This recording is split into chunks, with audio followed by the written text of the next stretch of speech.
یک لحظه چشمانت را پوش و با قلبت احساس نما.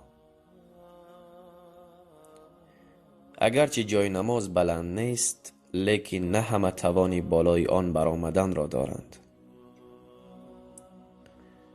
افسوس.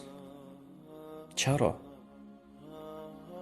چون که قلب ها همه خشک شدند و نیاز به باران رحمت دارند. پس تا بکی این همه غفلت زدگی؟ تا بکی در پرداخت قرض پروردگارت سهلنگاری میکنی؟ پس برادر و خواهر من، بگوی راه نجاتت چیست؟ آرامش قلبت چیست؟ چرا شیطان رجیم و پلید و نفرت آور و لعنت شده را پیروی میکنی؟ لیک از آن ذات پاک آفریدگارت است همیشه میگریزی. به تو چی شد ای امت محمد صلی الله علیه و سلم؟ آیا میدانی که به تو چی شد؟ آیا میدانی او رسول نازنین این دنیا را با یادآوری از شما امتی امتی و امتی گفته ترک نمود و تمام عمر نزد خالق یکتا بحری تو ای انسانیت گم گشته طلب راه نجات خواست؟ چرا این همه را میبینی، میخوانی، میشنوی و حتی احساس میکنی، لیکن باز عمل کرده نمیتوانی؟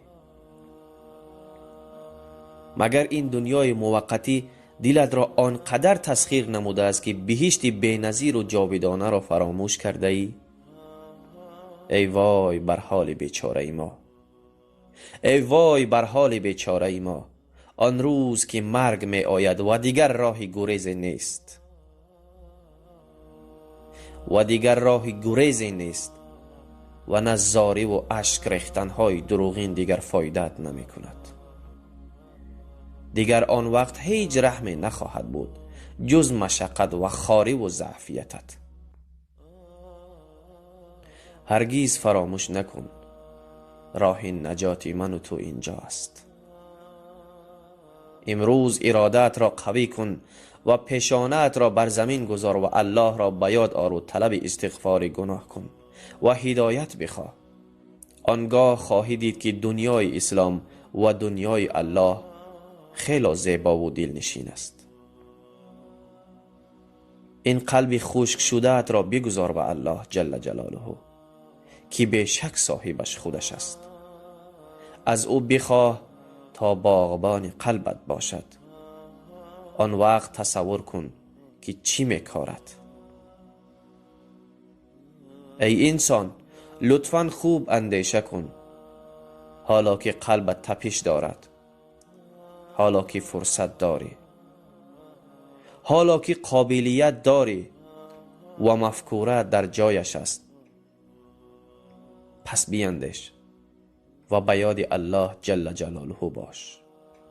قرض حیاتت را سر وقت پرداخت نما تا اینکه روز قیامت روسیا و شرمسار نشوی و از رحمتش بی نیاز نشوی.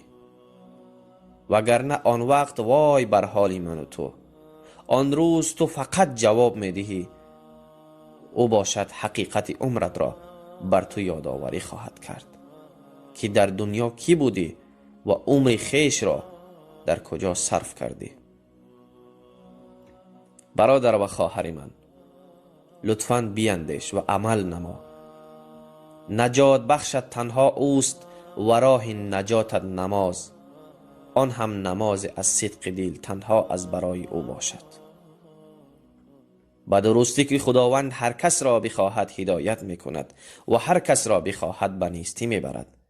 پس از خشم پروردگار بترس و رو سوی او بیار. در نماز بایست و با خالقت صحبت نما.